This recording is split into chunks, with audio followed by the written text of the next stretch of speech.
Entonces vamos a Daniel 7. Nos corresponde en esta mañana versículo 15 al 17 y versículo 19 al 22. En el estudio anterior vimos los versículos 9 al 14 y también tocamos el verso 18. Y tratamos esos versículos bajo el encabezado una visión esperanzadora o un paréntesis de esperanza. También podríamos llamarlo un interludio de esperanza. Dios le ha mostrado a Daniel la visión de las 4 bestias, una visión aterradora, nada esperanzadora, pero Dios hace una pausa antes de darle la interpretación de las 4 bestias para darle una visión esperanzadora, para tratar de animar al siervo, al profeta y con él al pueblo de Dios que sería lector de esta palabra. Ese interludio está en los versos 9 al 14 y versículo 18. También en los que vamos a ver ahora hay un toque de esos versículos. Entonces vamos a continuar con los versos 15 al 17 y 19 al 22. Y lo que vamos a ver aquí, entre otras cosas, es la reacción o las reacciones de Daniel y su pregunta o sus preguntas acerca de lo que él estaba viendo. Especialmente vamos, si Dios nos lo permite, a enfocarnos en la 4ª bestia y todo lo que la rodea a ella. ¿Ok? Entonces voy a leer el versículo 15 en adelante hasta el 17 y luego 19 al 22. Dice la palabra de Dios: se me turbó el espíritu en mí, Daniel, en medio de mi cuerpo, y las visiones de mi cabeza me asombraron. Me acerqué a uno de los que asistía y le pregunté la verdad acerca de todo esto. Y me habló y me hizo conocer la interpretación de las cosas. Estas 4 grandes bestias son 4 reyes que se levantarán en la tierra. Versículo 19. Entonces tuve deseo de saber la verdad acerca de la 4ª bestia, que era tan diferente de todas las otras, espantosa en gran manera, que tenía dientes de hierro y uñas de bronce, que devoraba y desmenuzaba y las sobras hollaba con sus pies. Asimismo, acerca de los 10 cuernos que tenía en su cabeza y del otro que le había salido, delante del cual habían caído 3. Y este mismo cuerno tenía ojos y boca que hablaba grandes cosas, y parecía más grande que sus compañeros. Y veía yo que este cuerno hacía guerra contra los santos y los vencía, hasta que vino el anciano de días y se dio el juicio a los santos del Altísimo. Y llegó el tiempo y los santos recibieron el reino. Amén. En estos versículos que acabamos de leer hay varios detalles descritos que ya lo estudiamos en estudios anteriores. Así que no vamos a volver a profundizar en ellos. Vamos a enfocarnos en otros detalles que no hemos visto para así poder avanzar. En primer lugar, versículo 15 al 17 y versículo 19a, quiero que noten lo siguiente. Hay en Daniel un interés por conocer la verdad. Daniel no entiende lo que está viendo y él quiere entender, y esa es una buena señal. Esa es una buena enseñanza para nosotros, porque nos recuerda, hermanos, que como seres humanos, aún siendo hijos de Dios, aún siendo siervos de Jesucristo, somos incapaces o incompetentes para tener un conocimiento de la revelación divina. Por nosotros mismos no podemos entender el mensaje del Evangelio, la palabra de Dios. De manera que si usted como creyente, si yo como pastor, como maestro, deseo tener un sentido claro de la palabra de Dios, de lo que el texto me dice, yo necesito la asistencia de Dios. Yo necesito la dirección del Espíritu Santo para poder tener un sentido claro de la palabra de Dios, para poder entender la revelación de Dios, para poder interpretar las Escrituras, para poder compartirla con otras personas. Entonces, nosotros somos bendecidos en ese sentido, porque en el Nuevo Testamento se nos dice que el Señor nos ha dado el Espíritu Santo, el Paracletos, para que esté con nosotros para siempre. Y Jesús prometió que al darnos el Espíritu Santo nos guiaría a toda la verdad, nos enseñaría toda la verdad. Incluso si en algún momento no tendríamos palabras para responder, el mismo Espíritu nos enseñaría lo que deberíamos decir. Bendito sea el nombre de Jesús. Así que en ese sentido vamos un poco más adelantados que Daniel en su tiempo, porque ellos no tenían la morada permanente del Espíritu Santo en aquel entonces. Entonces vamos a seguir. Pasemos al verso 17. Dice el verso 17: estas 4 grandes bestias son 4 reyes que se levantarán en la tierra. Como ya dijimos, eso ya lo explicamos en estudios anteriores. Representan 4 imperios, los 4 imperios antiguos que asolaron en diferentes momentos de la historia, no solo a la humanidad, sino especialmente al pueblo de Dios, a la nación judía, a la iglesia del Antiguo Testamento. Ahora bien,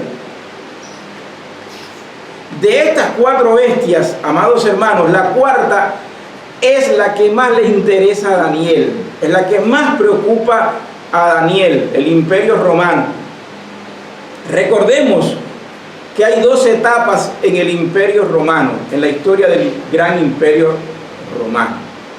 De acuerdo con lo que se nos enseña en el sueño de Nabucodonosor en el capítulo 2, hay 2 etapas. La primera etapa es la etapa de hierro y la segunda etapa es la etapa de hierro mezclado con barro. La primera etapa, la etapa de hierro, ya se cumplió en el pasado. Terminó con la caída del gran Imperio Romano, la caída de Constantinopla en la antigüedad. Ahora, la segunda etapa, que es la que más debe interesarte a ti y a mí, está en curso de desarrollo o de realización. Usted y yo estamos viendo en la segunda etapa del Imperio Romano, hierro mezclado con barro. Yo he estado buscando, leyendo y viendo algunas conferencias y videos sobre la historia del Imperio Romano, y me sorprendió una vez más Dios, pues al estudiar a historiadores seculares, lejos de ir en contra de lo que la Biblia dice, los historiadores seculares confirman lo que la Biblia dice sobre el gran Imperio Romano. Y les voy a compartir este detalle que no compartí en ninguno de los estudios anteriores. En la historia de la humanidad hay una frase que fue acuñada por uno de los dictadores romanos anteriores a los Césares, es decir, antes de que Roma llegara a ser un gran imperio. Uno de los dictadores romanos acuñó una frase que se ha hecho célebre hasta nuestros días. Y esa frase está íntimamente relacionada con la descripción que nos da el Daniel en el capítulo 2 del cuarto imperio. El cuarto imperio, nos dice Daniel, que en su primera etapa sería de hierro. Fíjense, sería de hierro.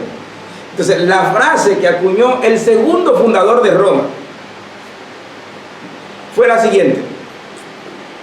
Él dijo en un momento muy importante en la historia de Roma lo siguiente: es con el hierro, no con el oro, que se libera la patria.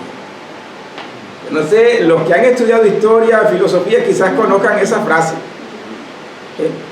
pero esa frase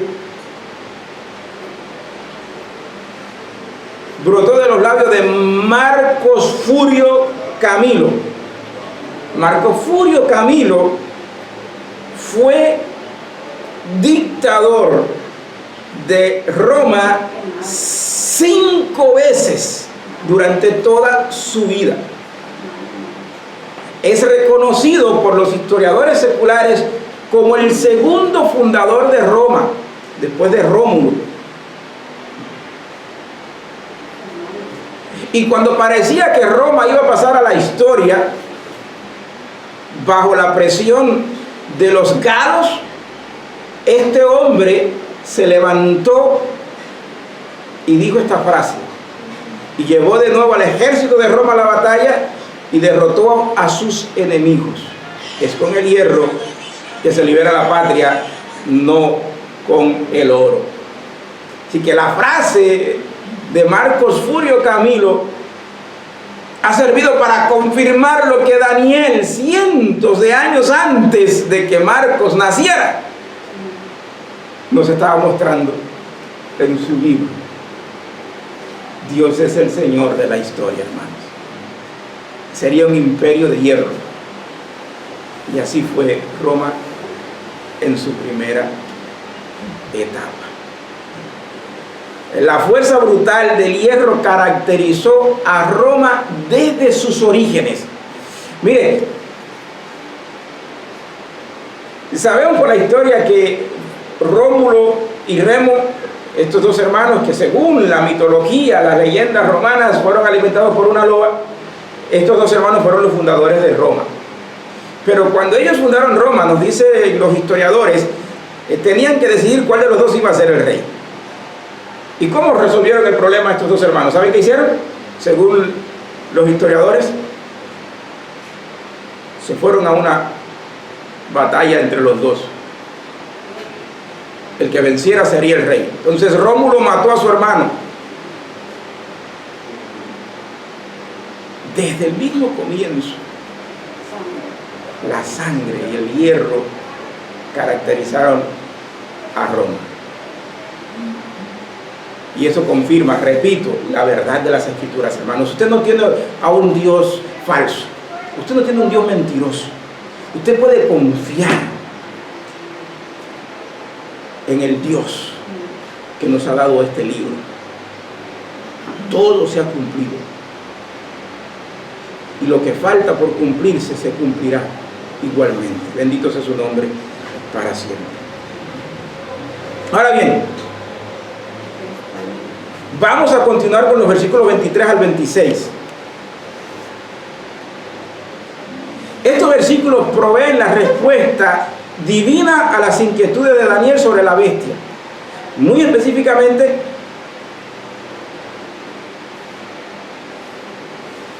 se nos va a hablar del cuerno pequeño.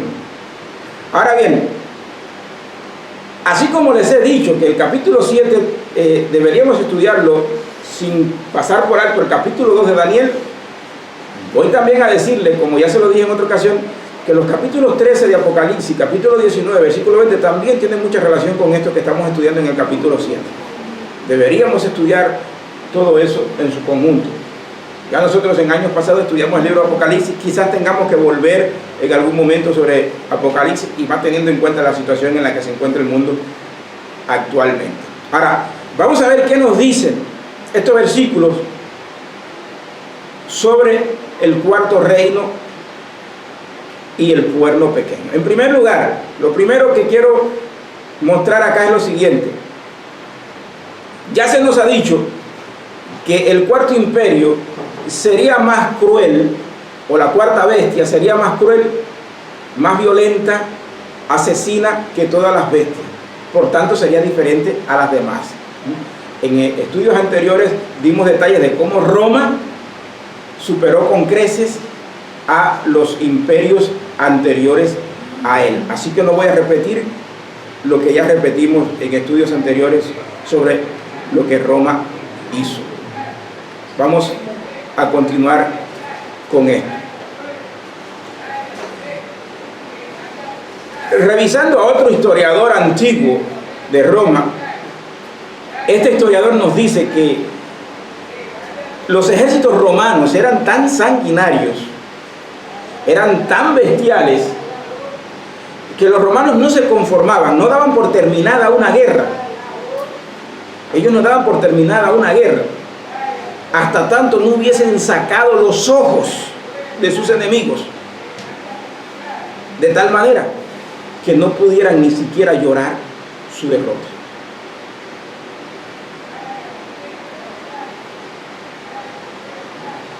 Así de bestial vuelvo a repetir, fue Roma. Mire, Roma perdió muchas batallas con los galos. Los galos fueron una espina clavada en la carne del imperio, de los reinos romanos antes de que llegara la etapa de los Césares. Los galos fueron los que más daño le hicieron a los reyes de Roma en la antigüedad. Pero estos romanos eran tan obstinados, estaban tan obsesionados con la victoria, que sin importarle las pérdidas materiales y humanas que sufrían en una batalla, ellos volvían a equiparse, volvían a rearmarse, iban a la revancha. Y no daban por terminada una guerra hasta destriparlos. Si usted lee la descripción de la cuarta bestia, dice que a sus enemigos desmenuzaría, los haría talco. Esa fue la Roma antigua. Esa fue Roma en su primera etapa. Ahora bien, la segunda etapa del Imperio Romano, nos dice Daniel que sería más débil, sería menos fuerte que en su primera etapa. Y eso por lo menos es una noticia alentadora. Pero cuidado, que nadie se sorprenda, no nos engañemos. Eso no significa que la segunda etapa del Imperio Romano no va a ser dura, no va a ser terrible. La segunda etapa también será difícil, especialmente para el pueblo de Dios. Ahora, la segunda cosa en los versículos que estamos viendo es lo siguiente. El Imperio Romano, después de su caída, no desaparecería, sino que daría origen a 10 reinos, primeramente, y finalmente a un 11º reino. Versículos 7 y 24 dice: y tenía 10 cuernos. Mientras yo contemplaba los cuernos, dice Daniel, he aquí que otro cuerno pequeño salía entre ellos, y delante de él fueron arrancados 3 cuernos de los primeros. Y he aquí que este cuerno tenía ojos como de hombre y una boca que hablaba grandes cosas. Y los 10 cuernos significan que de aquel reino se levantarán 10 reyes, y tras ellos se levantará otro, el cual será diferente de los primeros, y a 3 de ellos derribará. Entramos aquí, hermanos, a la segunda etapa en la historia de la cuarta bestia del Imperio Romano. Hay 2 grandes divisiones aquí. Número 1, 10 cuernos en la cabeza. Versículo 7, versículo 24 y también versículo 41 del capítulo 2, donde se habla de los 10 dedos. Así que, hermanos, cuando Roma cayó en el pasado, no desapareció, sino que su caída generó 10 reinos más. El espíritu romano se mantuvo vivo, o se mantiene vivo, en las naciones que derivaron del antiguo Imperio Romano. Ahora, curiosamente, nos podríamos preguntar ahora, ¿cuáles fueron las naciones que surgieron de la caída del gran Imperio Romano? Y voy despacio para los que toman nota. Número 1, Italia. Número 2, Francia. Número 3, Alemania. Número 4, Gran Bretaña. Estas 4 naciones nosotros las conocemos bien. Número 5, Samarcia. ¿Saben qué nación era Samarcia? Bueno, Samarcia se ubicaba en el territorio que hoy ocupan las naciones de Uzbekistán y Asia Central. Asia Central y Uzbekistán es lo que antiguamente se llamaba Samarcia. Número 6, Panonia. Esa tampoco la conocemos por ese nombre. ¿Pero quién? ¿Dónde estaba Panonia? Bueno, Panonia es lo que hoy conocemos como los territorios de Hungría Croacia, Serbia, Bosnia y Herzegovina, Eslovenia, Austria y Eslovaquia. 5 naciones actuales. En aquel entonces eran una sola. Panonia.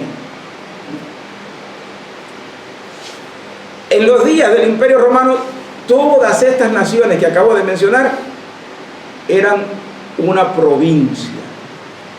Es decir, Panonia era solo una provincia. Cada una de las otras eran provincias del gran Imperio Romano. Pero hay otras 3 naciones que no he mencionado. Eran 7, eran 3. Estaba el resto de Asia, Grecia y Egipto. Así estaban conformadas las 10 naciones que derivaron del antiguo Imperio Romano. Ahora bien, miren hermanos, muchos intérpretes de la Biblia interpretan las 10 naciones de forma literal, y ahí están las 10 naciones. Literalmente esas 10 naciones derivaron del antiguo Imperio Romano. Eso es cierto. Pero es mi opinión, respetando si alguno de ustedes después estudia y surge otra opinión, y respetando la opinión de otros que son más aventajados que yo también en este tema, yo creo que si nos quedamos con la interpretación literal de los 10 cuernos y del cuerno pequeño que todavía no hemos visto, no vamos a alcanzar a ver todo el cuadro profético que Dios nos quiere mostrar aquí. Y esto por la siguiente razón. Miren, toda la geografía física, económica y política de los continentes actualmente en el siglo XXI encaja dentro del número 10 descrito aquí. Déjeme mostrárselo. Dentro de las 10 naciones en que fue dividido el gran Imperio Romano, hay 6 de ellas que sobresalen sobre las 4 restantes. ¿Cuáles son esas 6? Italia, Francia, España, Alemania, Gran Bretaña y Asia. Ahora bien,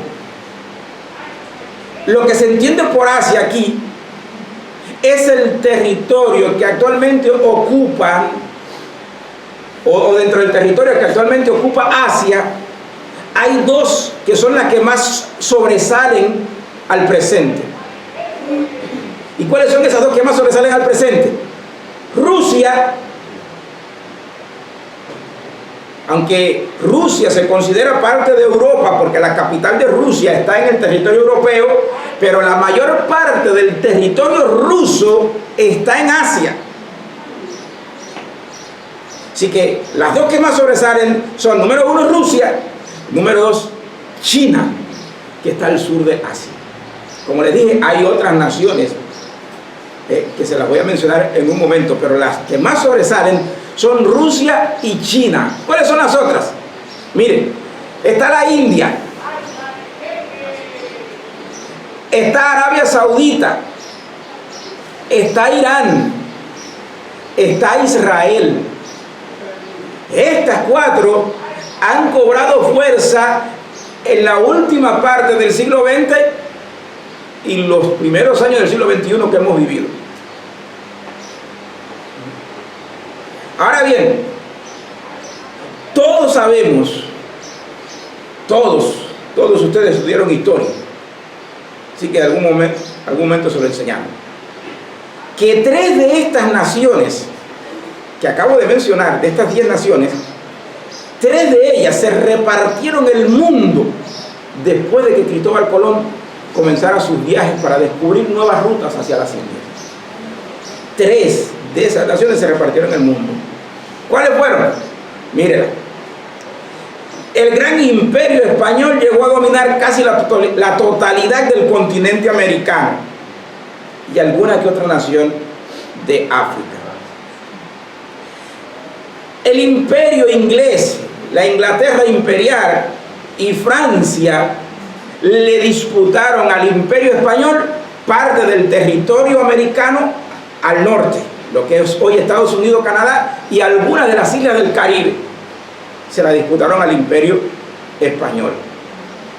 Pero el Imperio Británico se extendió por el sur de Asia, Australia y Oceanía, y también se buscó su tajada en el continente africano. Ese es el Imperio inglés. El Imperio francés dominó mayormente las naciones del continente africano, y todavía al presente, cuando la mayoría de esas naciones se han independizado de Francia, todavía Francia ejerce su dominio sobre muchas de ellas. Una de las que ahora se está tratando de librar es Níger. Entonces, hermanos, ¿qué hay de Italia? Italia sigue viva en la figura del Papa y de la Iglesia Católica Romana. Así que cuando usted y yo miramos toda esa geografía política, económica y religiosa del mundo actual, podemos decir que la gran mayoría de las antiguas colonias, aunque se han independizado de esas naciones que derivaron del gran imperio romano, aún mantienen su vínculo con lo que se ha dado en llamar la madre patria. Cuba no ha perdido el vínculo con la madre patria española, aun cuando tenemos un gobierno comunista. Estados Unidos mantiene su vínculo estrecho con Inglaterra, la madre patria, y así sucesivamente. Muchas naciones, aunque se independizaron de ellas, no solamente mantienen el vínculo, sino que son siervos, esclavos. Hay una nueva forma de esclavitud a la que se someten a esas naciones. En ese sentido, entonces, los 10 reinos que derivaron de Roma se han esparcido por toda la geografía del planeta Tierra. El espíritu del gran imperio romano se mantiene vivo.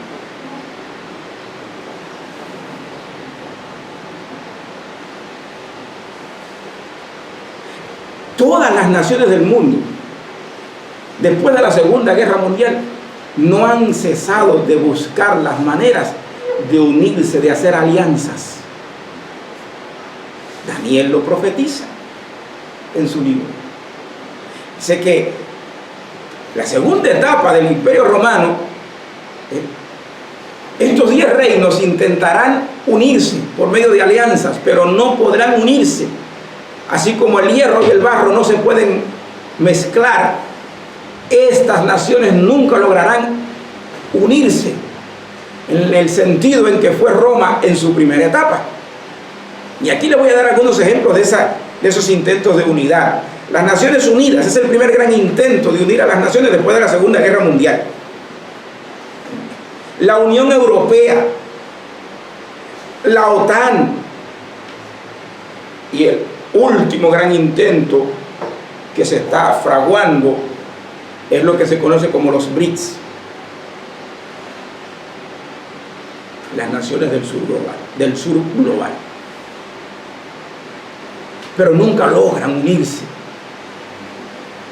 Mire las noticias. Turquía, miembro de la OTAN, amigo de Rusia, ahora miembro con pleno derecho de la Unión Europea, pero siguen contubernio con Rusia, China y los BRICS. La India, lo mismo. Nunca logran unirse. Se están pensando cómo sacarse una tajada unos al otro. La Biblia lo decía miles de años antes de que ocurriera. Ahí está. La Biblia no se equivoca. La palabra de Dios es clara. De todos estos intentos de alianzas, desde mi punto de vista, la que más se acerca a la profecía de Daniel es la Unión Europea. Tanto en el aspecto económico como el aspecto político y religioso, la Unión Europea es la que más se acerca. Todavía está por ver lo que va a pasar con el mundo árabe, pero estemos atentos a la palabra de Dios y a los hechos de la historia que están teniendo lugar en nuestro tiempo. De manera, hermanos, que estamos ante un retrato, lo que Daniel nos está mostrando miles de años antes. Estamos a más de 2000 años de Daniel, pero Dios nos está mostrando un retrato de la geopolítica y la religión del mundo en los últimos días.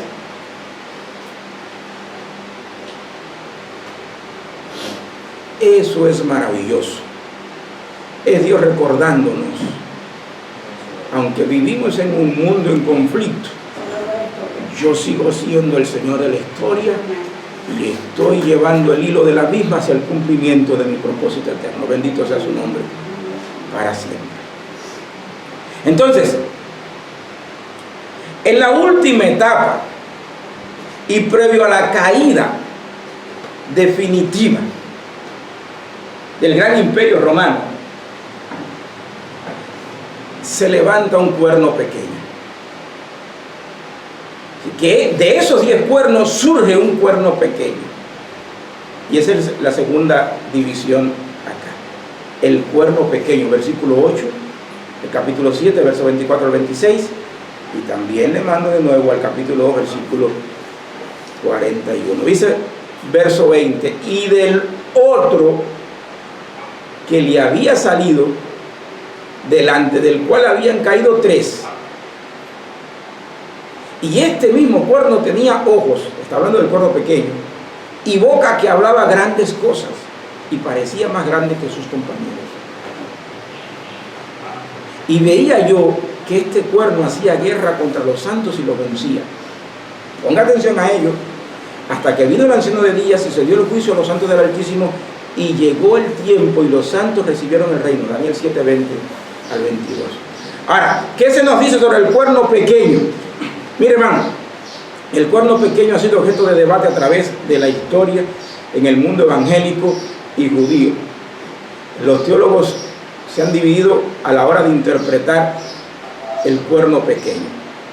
Yo no me voy a meter ahora a explicarle a ustedes el debate, lo que dicen uno, lo que dicen otro. No me voy a meter en eso en esta mañana. Voy a decirles, voy a compartirles lo que creo es la interpretación que más se apega a las Escrituras. Pero no voy a ser dogmático en ello. Eso significa que quizás mañana yo tenga que cambiar mi posición. Espero que no. No voy a ser dogmático en ello. Les voy a decir lo que pienso, pero sin ser dogmático. Aquí es importante que ustedes y yo tengamos en cuenta lo siguiente. No debemos confundir este cuerno pequeño del que se habla en el capítulo 7 de Daniel con el que se describe en el capítulo 8 que vamos a estudiar próximamente. No debemos confundirlo a ninguno de los dos, aunque haya un sentido en que los dos apuntan a una verdad, que veremos cuando estudiemos el capítulo 8. ¿Cuáles son las descripciones entonces del cuerno pequeño? Número 1, aunque se nos dice que es pequeño, versículo 8 del capítulo 7, tiene un poder muy grande. Tanto poder tiene que logra someter a 3 de los 10 reinos, versículo 20. En segundo lugar, su ambición y egoísmo es tal que aún intenta quitar de su camino a su propia gente. Bueno, si quita 3 cuernos, que son de los que le dan a luz, intenta quitar a su propia gente del medio. Es como decía Antolín el Pichón en un programa humorístico que había en Cuba hace varios años. El que me haga sombra, se va. Así es ese cuerno. Él intenta quitar a todo lo que le estorbe en su camino. No importa si son parientes, amigos cercanos o colaboradores. Si me estorbas, te quito. Fue lo que hizo Rómulo con su hermano Remo. Fue lo que hicieron los Césares en sus días. se mataban unos a otros, se disputaban el reino. Y es lo que seguirá haciendo hasta los postreros días. Si usted ha estudiado historia, sabe que muchos han hecho eso a lo largo de la historia. No voy a mencionar nombres, pero usted sabe que sí, muchos lo han hecho. Entonces, decimos que su ambición y egoísmo es tal que aún intenta quitar de su camino a su propia gente. Note que quita a 3 de ellos, 3 de los reyes cayeron ante él. Luego, número 3, tiene cualidades propias de un ser humano, versículos 8 y 20. Y este mismo cuerno tenía ojos y boca que hablaba grandes cosas y parecía más grande que sus compañeros. Así que esto puede estar haciendo referencia a la capacidad que tendrá este gobernante para trazar estrategias, una visión de líder, elocuencia para dar discursos seductores que muevan a las multitudes a seguirlo ciegamente y a morir por él. Todo esto obviamente lo hará ver más grande que los restantes 7 reinos. Miren, una imagen de la historia que lo describe fue Adolf Hitler, quien era bajito de estatura, pero grande en genio para el mal, y una elocuencia, una verborrea que no tenía parangón en su tiempo. Hitler fue en su tiempo un tipo de ese cuerno pequeño, una imagen, una descripción de lo que podría llegar a ser o lo que llegaría a ser el cuerno pequeño. Otra descripción, número 4, versículos 11 y 25. Se nos dice que es abiertamente enemigo de Dios y por tanto enemigo de la iglesia, del pueblo de Dios, tanto en la antigüedad como en el presente. Versículo 11, versículo 21 y versículo 25 del capítulo 7 de Daniel. A mí me llama la atención y quiero traérselo a colación porque cuando Pablo escribe a los tesalonicenses, la iglesia de Tesalónica estaba en un debate que si el Señor había venido o si no había venido. Hoy, siglo I, la gente está preguntándose si el Señor ya vino o todavía no ha venido. Pablo escribe la segunda carta para aclararle el tema de la segunda venida, entre otras cosas, y Pablo le dice que el Señor no vendría sin que antes se manifestara primero la apostasía y viniera el hombre de pecado, el hijo de perdición. Estoy en 2 Tesalonicenses capítulo 2 versículos 3 y 4. Pablo dice que no vendrá sin que antes venga en primer lugar la apostasía, la negación de Dios, la perversión de la iglesia, del cristianismo. Ya estamos en tiempo de apostasía, hermanos. Y luego de la apostasía se manifestaría, dice Pablo a los tesalonicenses, el hombre de pecado, el hijo de perdición. Y Pablo dice en el versículo 4 que este hombre de pecado, que este hijo de perdición, que este anticristo, a quien Daniel llama cuerno pequeño, miles de años antes de Pablo, se opone y se levanta contra todo lo que se llama Dios o es objeto de culto. ¿No dice Daniel que se levanta contra Dios y que persigue a los santos del Altísimo? Pablo lo confirma miles de años después de Daniel. Y dice Pablo, tanto que se sienta en el templo de Dios como Dios haciéndose pasar por Dios. ¿Saben? Miren, en mi opinión particular, que en los últimos días, cuando este inicuo se manifieste, va a tomar el control de la iglesia y se va a sentar en el sitio más importante de la iglesia y va a exigir que se le adore a Él como Dios y Señor. Y cientos, miles de incautos lo van a seguir y lo van a adorar. Por eso hay que tener cuidado, hermanos.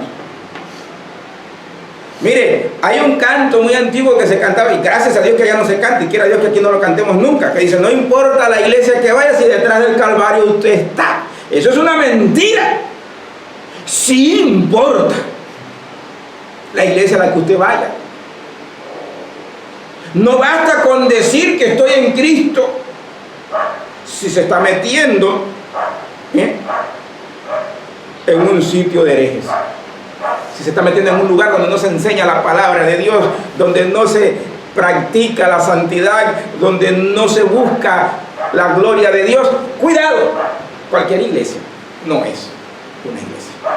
Círculos sociales hay muchos, discotecas pululan, pero cualquier lugar no es una iglesia. Así que tengamos mucho cuidado. En quinto lugar, otra de las descripciones del cuerno pequeño es esta. Mire, Daniel nos dice en el versículo 21 y versículo 25 que este cuerno pequeño le va a declarar la guerra al pueblo de Dios, a la familia de Dios, al Israel de Dios, y que por algún tiempo va a someterlos, afligiéndolos.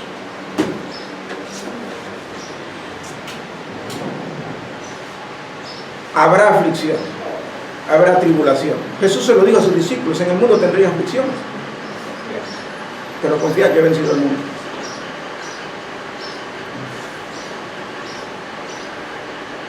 Daniel, mire hermano, hay muchos cristianos que creen que la iglesia no va a pasar por la gran tribulación. Pero si cada vez que leo a Daniel me dice: no creas eso. La iglesia va a sufrir. Los santos van a ser atribulados. Estamos viviendo tiempos de tribulación, hermanos. Y en la medida que nos acercamos a la parousia de nuestro Señor, a la aparición del Señor en la nube del cielo, las cosas irán de mal en peor. Nuestro mismo Señor lo dice en los evangelios: por haberse multiplicado la maldad, el amor de muchos se enfriará.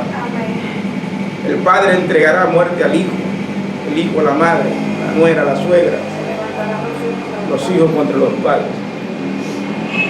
Y habrá tal tribulación cual no la ha habido jamás. Daniel está anunciando eso.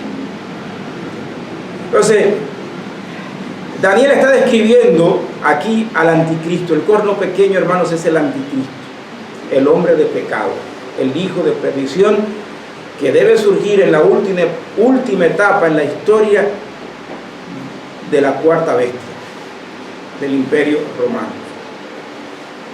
Ahora, en la primera epístola, Juan dice que el espíritu del anticristo ya está entre nosotros. Primera de Juan, capítulo 12, lo doy como tarea para que lo lean, porque ya estudiamos Juan acá en la iglesia. Capítulo 12, primera de Juan. Juan dice que ya el espíritu del anticristo está entre nosotros, y que ya han salido muchos anticristos, y que todo aquel que niega que Jesucristo ha venido en carne es el anticristo. Todo aquel que niega que Jesucristo es Dios encarnado es anticristo. Testigos de Jehová, que solo citar un ejemplo, no son los únicos, pero es el que más abunda en Cuba. Entonces no es como dice el cántico: no importa la iglesia que vaya. Hay pentecostales unitarios que niegan la deidad de Jesucristo. En esta ciudad hay unitarios que niegan la deidad de Cristo. Cuidado con ello. Entonces, el espíritu del anticristo ya está, hermanos, desde el siglo I. En el capítulo 8, cuando estudiamos, vamos a ver que mucho antes del primer siglo ya el espíritu del anticristo estaba y trató de destruir a los judíos. ¿Entienden? Entonces tenemos que mirar al libro para no ser seducidos por el error de los inicuos, por el espíritu del anticristo que mora, que se mueve en este mundo. Cuidado con eso. Cuidado con eso, hermanos. Tenemos que abrir los ojos. Vamos a seguir. La sexta cualidad que se nos da de esta bestia también la tenemos en el verso 25. Y Si decimos que el espíritu del anticristo está entre nosotros y a alguno le preocupa, mire hermano, prepárese para oír esto. El cuerno pequeño se cree con el derecho y la autoridad de cambiar los tiempos y la palabra de Dios y la ley. Verso 2. Y pensará en cambiar los tiempos y la ley. Este cuerno pequeño, en su desprecio hacia Dios y a la iglesia, se cree con la autoridad divina para cambiar la palabra de Dios, para cambiar los tiempos, la cultura del reino, los hábitos de las personas. Ahora mire hermano, usted y yo asistimos a una época en la que el espíritu del anticristo, que ya opera en los hijos de desobediencia, está intentando cambiar los tiempos y la ley. Mire algunos ejemplos. En la Alemania nazi se intentó cambiar o reinterpretar la fe cristiana en los días de Adolf Hitler. Todo para justificar el holocausto nazi contra los judíos. La Iglesia Católica, Apostólica y Romana tuvo mucho que ver en ello. Y muchos cristianos fueron arrastrados en aquel entonces.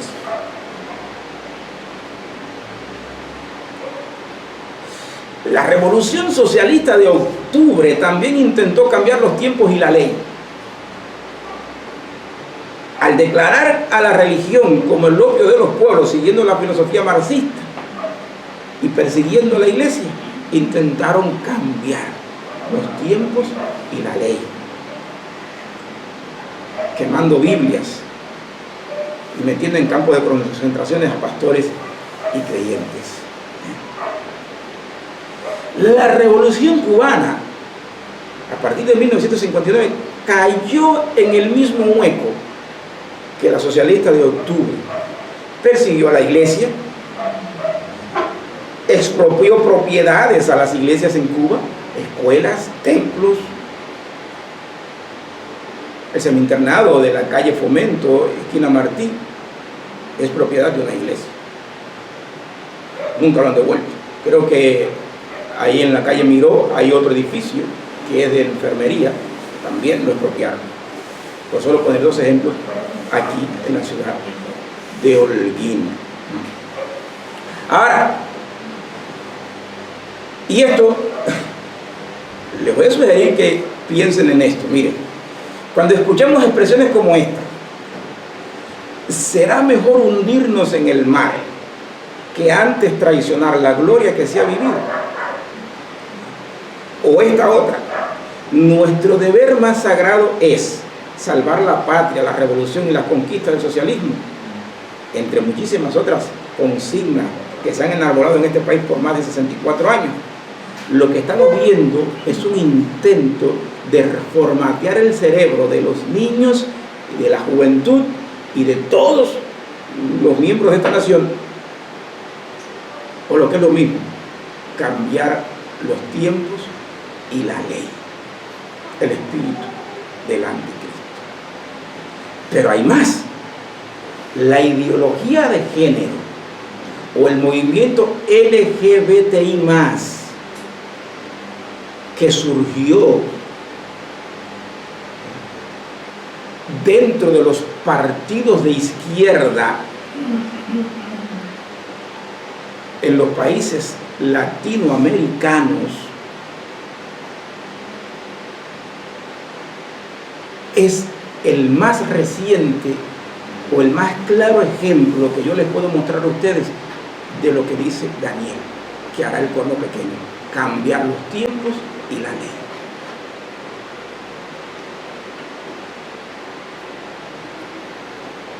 Cambiar los tiempos y la ley. El nuevo código de la familia cubana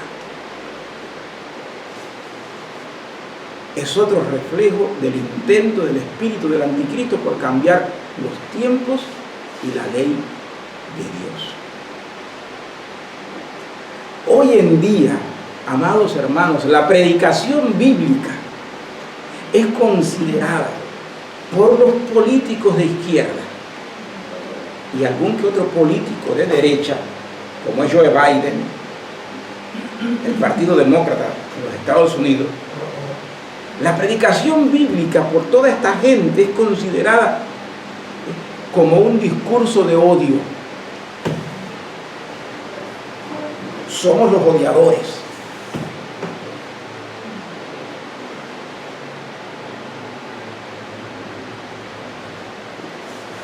Intentará cambiar los tiempos y la ley. No estamos jugando. Estamos viviendo tiempos cruciales, no solamente en Cuba, en el mundo entero. Abra sus ojos, vaya a sus rodillas, lea la Biblia, pídale a Dios. No se quede con lo que dice el pastor aquí ahora. Escudriñad las Escrituras, porque a vosotros les parece que en ellas tenéis la vida eterna, mas ellas son las que dan testimonio de mí. El inicuo intentará engañar, de ser posible, a los escogidos. Se va a meter en la iglesia. Muchos de nosotros andamos de brazos cruzados. Cuidado que ese día no le sorprenda como ladrón. Número 7. Ya casi termino. Versículo 11 nos dice, capítulo 7 de Daniel, que el cuerno pequeño merece el juicio de Dios. Miraba hasta que mataron a la bestia, y su cuerno fue destrozado y entregado para ser quemado en el fuego. El cuerno pequeño podrá ensañarse contra el pueblo de Dios, pero finalmente va a ser destruido. ¿Qué sucede con los otros cuernos? Con los otros reinos que quedan. Nos dice Daniel verso 12 que había también quitado a las otras bestias su dominio. El cuerno pequeño le quitó el dominio a las otras bestias. ¿Se da cuenta? Quita, aún a su propia gente la quita. Es un déspota, traidor, sanguinario. Pero sin embargo no logra destruirlas. Dice la Biblia que se le prolonga la vida hasta cierto tiempo a estos cuernos. Finalmente, Daniel ve cuál será el desenlace final de la historia. Y estas son las buenas noticias para ti, hermanos y hermanas. Son las buenas noticias para mí. Verso 26 al 27. Dice, pero se sentará el juez y le quitará su dominio para que sea destruido y arruinado hasta el fin. Verso 26. Y verso 27 dice, y que el reino y el dominio y la majestad de los reinos debajo de todo el cielo sea dado al pueblo de los santos del Altísimo, cuyo reino es reino eterno, y todos los dominios le servirán y obedecerán. Esas son las buenas nuevas. Al final, como dice el himno, la victoria es segura a las huestes de la fe. Nuestro el triunfo. Oh, escucha los clamores. Viva el Rey. Aleluya. Bendito sea el nombre del Señor. Entonces, el capítulo 7 termina con estas palabras. Aquí fue el fin de sus palabras. Dice, fueron las palabras del mensajero celestial. En cuanto a mí, fíjese que aunque el capítulo termina dándole a Daniel palabras de esperanza, mis pensamientos me turbaron y mi rostro se demudó. ¿Pero qué hizo? Pero guardé el asunto en mi corazón. ¿Saben a quién me recordó cuando leí eso? A la Virgen María. Dice la Virgen, dice el texto en el Evangelio de Lucas, que mientras sucedían todas las cosas, Dios iba desarrollando su propósito en la vida de la Virgen María con el nacimiento de Cristo, y María comenzó a ver crecer al niño Jesús y las cosas que hacía. Ella no las entendía, pero ¿qué dice que hacía María? Que guardaba todo aquello en su corazón. Entonces, hermanos, miren, yo no lo entiendo todo. Hay mucho que no entiendo en la profecía de Daniel. Hay mucho que no entiendo en el libro de Apocalipsis. Pero un buen ejercicio que usted y yo deberíamos hacer es el ejercicio de la Virgen María. Es el ejercicio de Daniel. Guardar la palabra en el corazón. ¿Entiendes? Entonces, no pierda su esperanza. Termino con esas palabras de Pablo a los hebreos. No perdáis pues vuestra confianza, que tiene grande galardón, porque os es necesario la paciencia, para que habiendo hecho la voluntad de Dios, amados, obtengáis la promesa.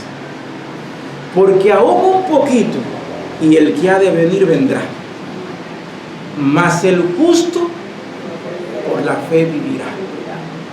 Y si retrocediere, dice el Señor, no agradará a mi alma. Más ustedes, dice el apóstol, no son de los que retroceden para perdición del alma, sino de los que tienen fe para preservación del alma.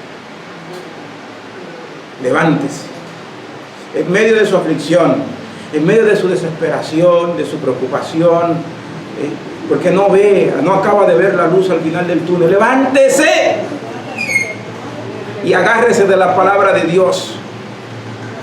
Vendrán tiempos difíciles, estamos viendo tiempos difíciles, pero la victoria es segura. Usted no será dejado en vergüenza.